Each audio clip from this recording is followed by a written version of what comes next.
네, 온유가 드디어 걷기를 본격적으로 시작했습니다. 그리고 앞으로 나왔죠. 이제 당분간 몇 년 동안 익숙한 광경을 이 앞에 있는 온유를 여러분들이 앞으로 몇 년 동안 보게 될 겁니다. 그리고 1년 뒤에 서진이도 이렇게 두 발로 땅을 딛고 서게 되겠죠. 아마 서진이 엄마 아빠는 제발 그런 날이 빨리 오기를 기대하고 있을 거예요. 네, 성탄절입니다. 우리 함께 1년에 한 번 딱 하는 인사 있죠? 성탄절 인사. 서로 앞뒤, 옆, 좌우를 바라보면서 성탄 인사를 함께 하겠습니다. 메리 크리스마스 함께 인사하겠습니다.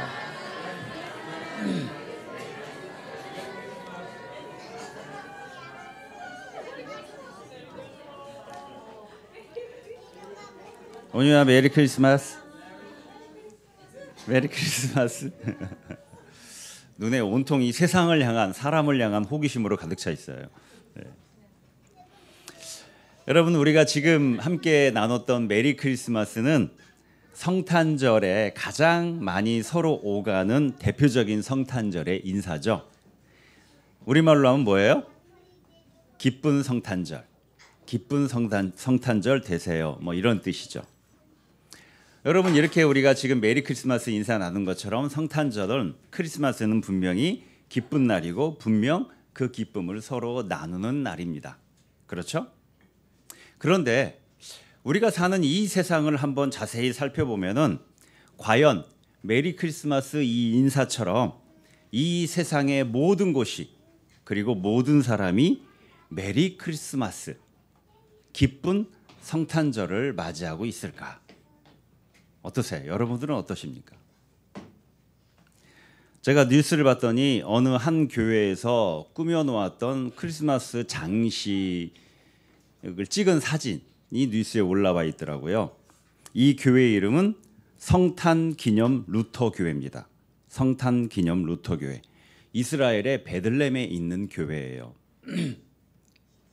그 교회에서 꾸민 성탄 장식 사진을 보니까 아기 예수가 누워 있어요. 그리고 엄마 아빠 요셉과 마리아가 있고 동방 박사가 있고 목자들이 있고 가축들이 놓여져 있는 마국간의 풍경이었습니다. 그런데 그 마국간이 어디에 있느냐? 이게 포인트였어요. 어디에 있었을까요? 이스라엘군의 폭격으로 폐허가 된 가자 지구의 건물 더미 위에 놓여져 있는 그런 성탄 장식을 꾸몄어요. 폭격을 맞아서 지금 도시가 쑥대밭이 됐죠. 그 잔해 속에 건물이 붕괴된 그 폐허 속에 아기 예수가 놓여져 있고 엄마 아빠가 있고 동방 박사가 있고 목자가 있고 그리고 가축들이 있는 마국간의 풍경. 이 21세기에 그게 진짜 마국간이 아니냐 하는 거죠. 현재 이 지구상에서 가장 고통받고 있는 사람들이 사는 그곳의 현실을 배경으로 해서 크리스마스 장식을 꾸며 놓은 겁니다. 여러분 우리가 메리 크리스마스라고 인사를 하지만 실제 우리의 삶 또 우리가 사는 이 세상을 돌아보면은 결코 기쁘지 않은 기쁠 수 없는 현실이 너무도 많이 펼쳐져 있어요. 여전히 현실 속에서 온갖 아픔과 고통, 슬픔과 실패 그 속에서 그런 현실 속에서 우리가 살아가는데 거기에서 진정으로 진심으로 메리 크리스마스가 가능할까? 매일 죽음의 연기가 피어오르는 그 기쁨과는 너무도 거리가 먼 50만 명이 굶어 죽을 형편에 놓여져 있다고 뉴스가 나오는 그 가자 지구의 고통스러운 현실 거기에 메리 크리스마스가 정말 적절한 성탄 인사가 될 수 있을까?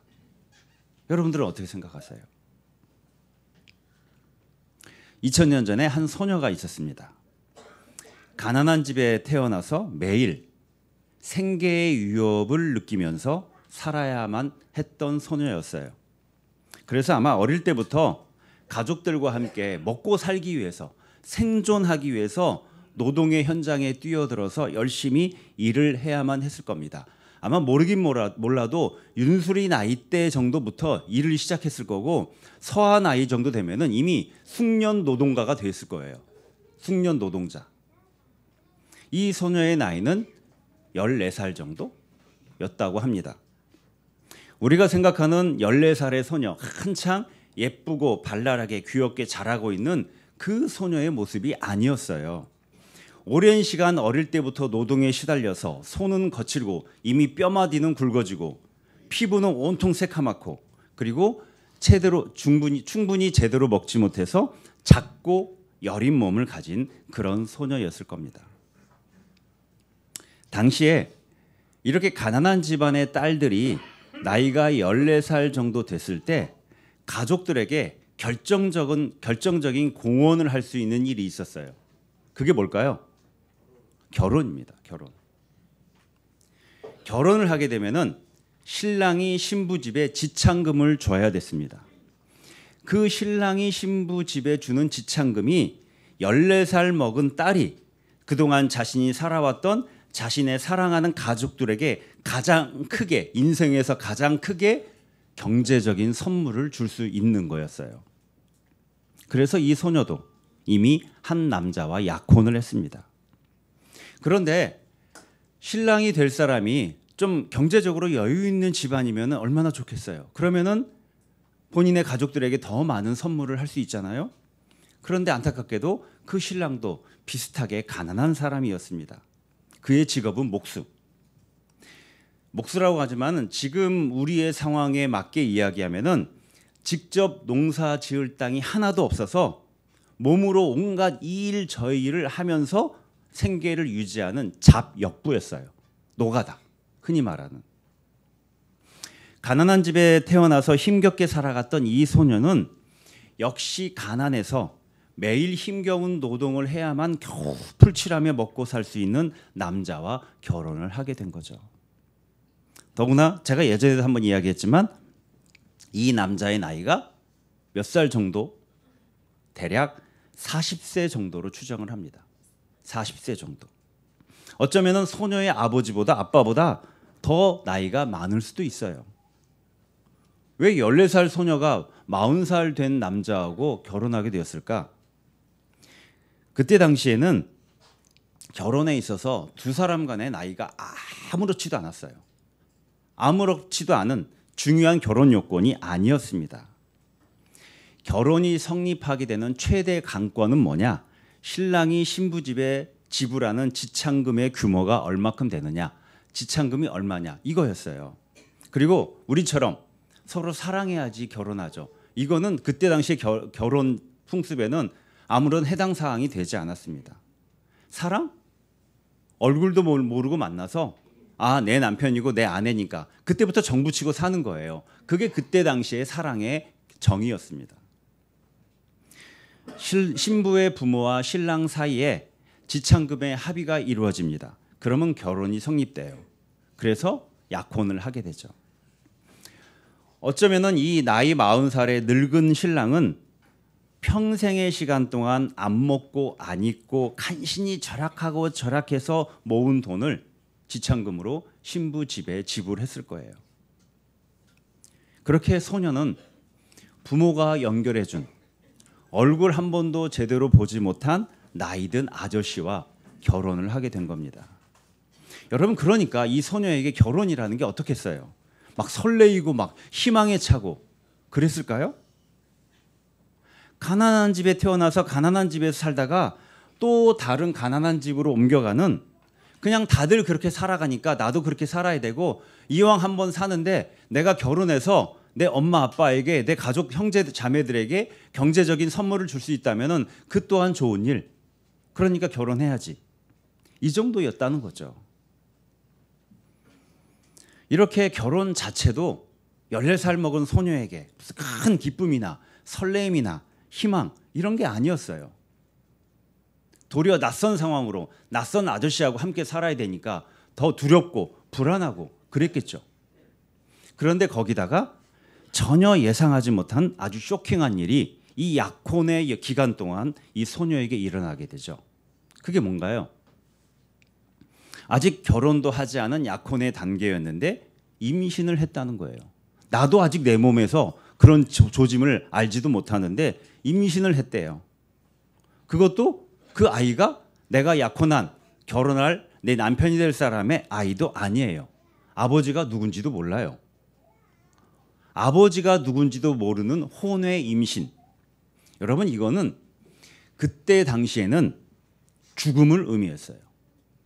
죽음을 의미했습니다. 특별히 결혼을 앞둔 신랑, 약혼자가 이거에 대해서 문제를 삼으면은 소녀는 어떻게 되느냐? 가장 가까운 사람들의 손에 의해서 죽임을 당합니다. 부도덕한 딸을 둔 집안이라는 명예, 불명예를 얻지 않기 위해서 만약에 그 신랑이 고발을 했을 경우에 이 소녀는 누구 손에 죽느냐? 아버지 손에, 아니면 오빠 손에 죽게 돼 있어요. 이런 비극이 펼쳐지게 되는 겁니다. 평생을 극심한 가난 속에서 힘겹게 살았는데 이제는 죽음의 고통 속에, 그것도 가장 가까운 내가 의지했던 사람들의 손에 의해서 죽임을 당할 수 있는, 그럴지도 모르는 고통으로 내모는 일이 발생한 거예요. 여러분, 이런 소녀에게 메리 크리스마스가 가능했을까요? 메리 크리스마스가 이 소녀의 인생의 현실이었을까요? 이 소녀가 누군지 우리는 너무도 잘 알죠. 예수님의 어머니 마리아예요. 28절에 보면은 천사 가브리엘이 나타나서 이 소녀에게 이렇게 말합니다. 기뻐하여라, 은혜를 입은 자야. 기뻐하여라, 은혜를 입은 자야. 성경에 보면은 이 소녀가 이 천사의 이야기를 듣고는 이게 무슨 말이지? 당황해가지고 대체 이게 무슨 뜻일까? 라고 고민하는 장면이 나옵니다. 왜 그랬을까요? 그동안의 이 소녀의 인생에 기뻐하고 축제를 벌이고 은혜를 입고 이런 게 없는 거예요. 그거는 저 부유한, 먹고 살 걱정이 없는 고깃국을 먹고 있는 저 집안의 딸들이 하는 거고, 나는 기쁨? 은혜? 이건 나하고는 너무도 거리가 먼, 대체 이게 무슨 뜻이지? 그런 상황인 거죠. 그렇게 어리둥절해하는 이 소녀에게 31절에 보면은 천사가 왜 기뻐하고 왜 은혜를 받았다고 말하는지를, 그 내용을 이야기합니다. 그대가 잉태하여 아들을 낳을 터이니 그의 이름을 예수라고 하여라. 그는 위대하게 되고 더없이 높으신 분의 아들이라고 불릴 것이다. 여러분이 그때 상황에 이 소녀라고 생각한다면은 천사의 이 말을 듣고 이게 나에게 기뻐할 일이고 이게 내가 은혜 받을 일이라고 받아들일 수 있겠어요? 어떤 마음이 이 천사의 이야기를 들으면서 이 소녀의 마음속에 일어나겠어요?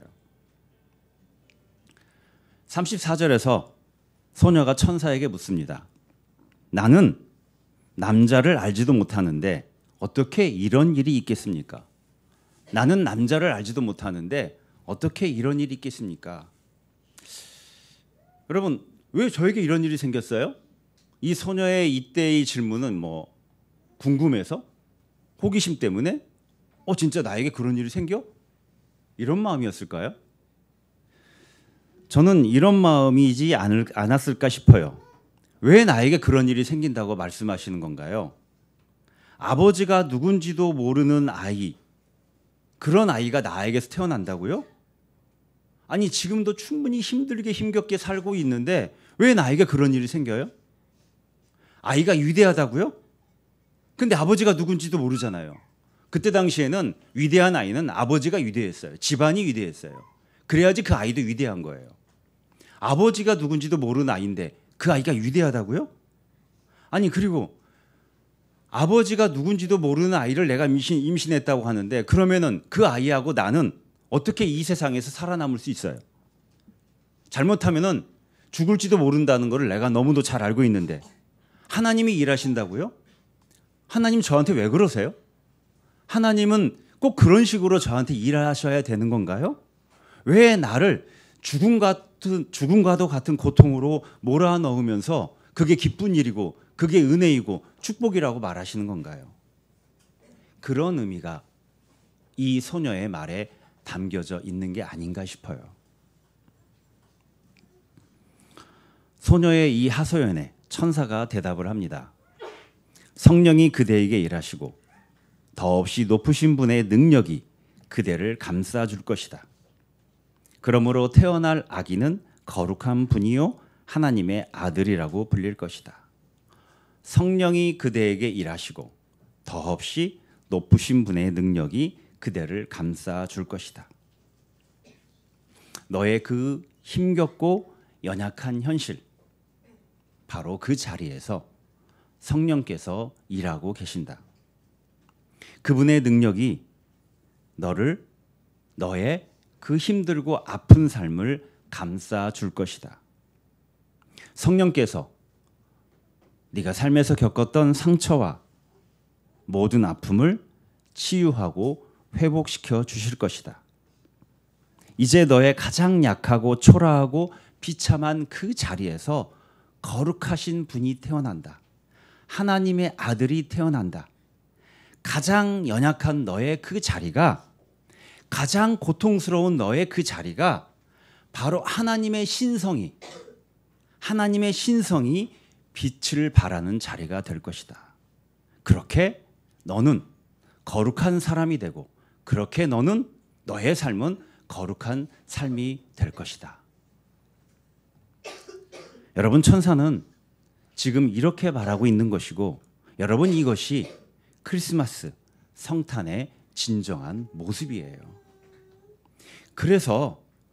그랬기 때문에 그 성탄으로 인해서 가난하고 볼품없었던 14살의 마리아가 성모 마리아, 거룩한 마리아가 되었어요.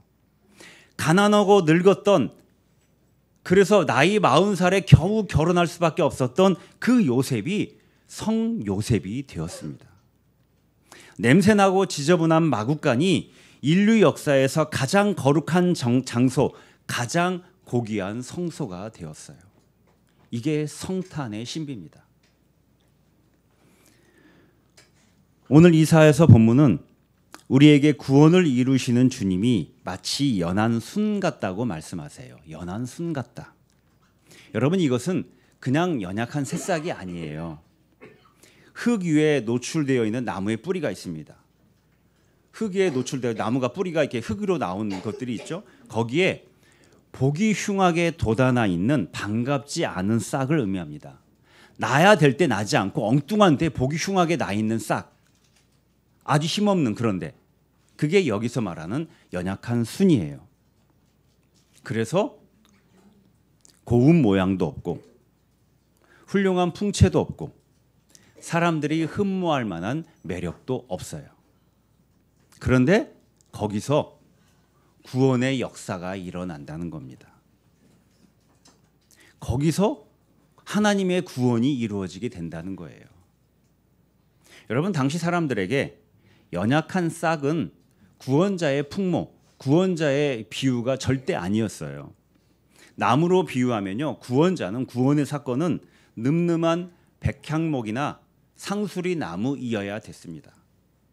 그런데 구원자가, 하나님의 구원의 역사가 연약한 싹, 버림받을 수 있는 그 힘도 하나도 없고 보잘것없는 싹에서 이루어진다니까, 이건 그때 당시 사람들은 결코 받아들이기 힘든 그런 비유였죠. 그런데 성탄은 그렇게 이루어진다는 겁니다. 나의 멋지고 화려하고 갈채받고 능력 있는 이미지, 그런 자리에서 일어나는 게 아니라는 거예요.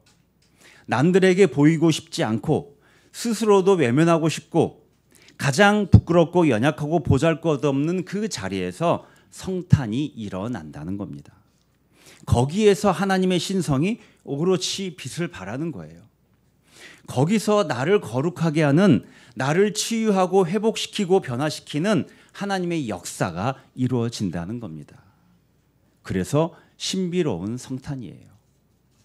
그래서 여러분, 우리가 기뻐할 수 있는 겁니다. 우리가 그래서 메리 크리스마스라고 인사를 나눌 수 있는 거예요. 현실이 기뻐서가 아니에요. 현실에 기뻐할 수 있는 좋은 일이 넘쳐서가 아니에요. 가장 약하고 부끄럽고 초라한 그 자리에서 지금도, 이 시간에도 하나님의 구원이 이루어지고 있기 때문이죠. 그렇게 하나님은 지금도 그 연약함을 통해서 우리의 구원을 이루고 계시기 때문이에요. 이 하나님에 대한 믿음이, 그 하나님의 현존과 활동하심에 대한 깊은 신뢰가 메리 크리스마스의 진정한 기쁨을 가능하게 하는 겁니다. 오늘 갈라디아서 본문에서 사도 바울이 이렇게 고백을 하죠. 내가 지금 육신 안에서 살고 있는 삶은 나를 사랑하셔서 나를 위하여 자기 몸을 내어주신 하나님의 아들을 믿는 믿음 안에서 살아가는 것입니다. 여러분, 진정한 크리스마스, 진정한 메리 크리스마스는 바울의 고백처럼 믿음 안에서 살아가는 이들이 할 수 있는 고백의 인사입니다. 성탄의 기쁨은 그렇게 하나님의 아들을 믿는 믿음 안에서 우리에게 찾아오는 거예요. 내가 지금 육신 안에서 살고 있는 삶, 즉 내가 이 현실 세계 속에서 살아가고 있는 나의 현실적인 인생은 그 믿음으로 사라지는 겁니다. 사람은 무엇으로 살아가는가? 그 아들을 믿는 믿음으로 살아가는 거예요. 그럴 때 그냥 하는 인사를 넘어서서 우리 존재 자체가, 우리의 인생살이 자체가 메리 크리스마스, 기쁨의 성탄의 자리가 되는 것입니다. 성탄절의 이 아침, 여러분의 삶의 가장 연약한 자리는 어디인가요? 여러분 내면에 가장 아픈 자리는 어디인가요?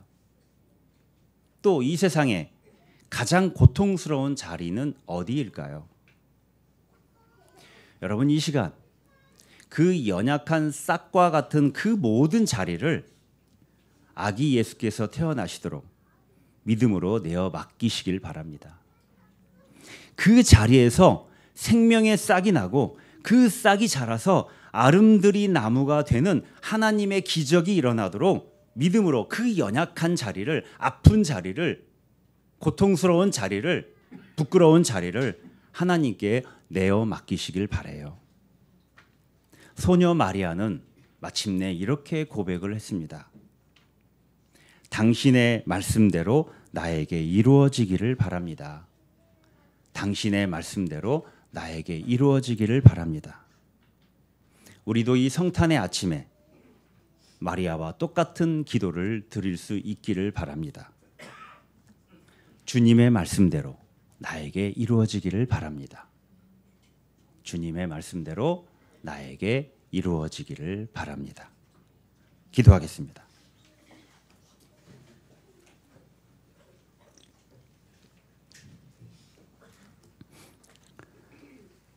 사랑의 하나님, 이 시간 나의, 그리고 우리의 가장 연약하고 보잘것없고 부끄럽고 초라한 자리를 내어 드립니다. 믿음으로 하나님께 드립니다. 거기에 현존하시고 활동하여 주시옵소서. 거기서 하나님께서 태어나 주시옵소서. 그래서 바로 그 자리가 진정한 메리 크리스마스의 자리가 되게 하옵소서. 하나님의 구원이 이루어지는 성소, 거룩한 자리가 되게 하여 주시옵소서. 그렇게 내 안에, 내 삶에, 또 이 세상에 진정한 성탄의 기쁨이 이루어지는 이 아침이 되게 하소서. 예수 그리스도의 이름으로 기도합니다. 아멘.